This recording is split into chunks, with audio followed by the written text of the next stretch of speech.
ஒரு கிராமத்துல 2 பானைகள் இருந்துச்சு. ஒன்னு பளபளப்பான பித்தளை பானை, இன்னொன்னு ஒரு சின்ன விரிசல் விழுந்த களிமண் பானை. தினமும் காலையில 2 அண்ணன் தம்பிங்க இந்த பானைகளை எடுத்துக்கிட்டு ஒரு அழகான ஆத்துக்கு தண்ணி பிடிக்க போவாங்க. ஆத்துல போய் 2 பானையிலையும் பளிங்கு மாதிரி இருக்கிற தண்ணிய முழுசா நிரப்புவாங்க. ஆனா திரும்பி வரும்போது அந்த பித்தளை பானை ஒரு சொட்டு தண்ணி கூட சிந்தாம சூப்பரா வரும். ஆனா அந்த உடைந்த பானையில இருந்து வழியெல்லாம் தண்ணி சொட்டிக்கிட்டே வரும். வீட்டுக்கு வந்ததும் முக்கால்வாசி தண்ணி காலியாகிடும். நான் எதுக்குமே லாயக்கில்லன்னு நினைச்சு அந்த களிமண் பானைக்கு ரொம்ப கவலை. ஒரு நாள் ராத்திரி அந்த தம்பி கிட்ட பானை அழுதுச்சு.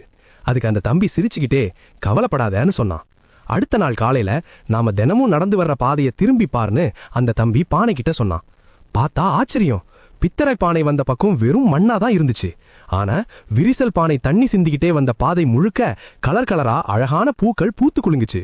அந்த தம்பி சொன்னா, உனக்கு விரிசல் இருக்கிறது எனக்கு தெரியும், அதனாலதான் அந்த பாதையில நான் பூ விதைகளை தூவினேன். நீ தினமும் அதை அழகா அமைதியா வளர்த்துட்ட. அப்போதான் அந்த பானைக்கு ஒரு முக்கியமான நீதி புரிஞ்சுது.